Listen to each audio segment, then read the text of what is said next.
ons het regtig baie moeite gedoen met heelwat nuwe aktiwiteite by vanjaar se skou.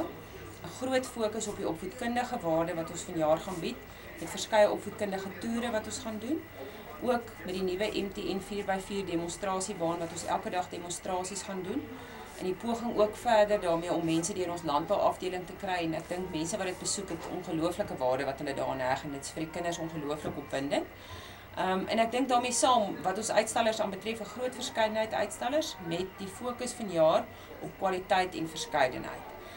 En ek dink as ons kyk in die geheel rondom die skou, wil ons dit 'n een-stop vermaakgeleentheid hê vir die hele gesin, wat alle fasette insluit van die landbou af, inkoopie mekka, vermaak, iets vir almal. Is lekker kos om te eet, 'n groot verskeidenheid van kosstalletjies.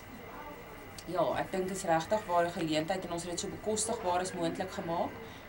Met verskeie pryspakkette, so ek dink mense kan regtig hulle beplanning doen om 'n dag te vind wat hulle sak pas en ook hulle skedule pas om die skou te besoek hierdie jaar. So ja, daar's regtig iets vir almal.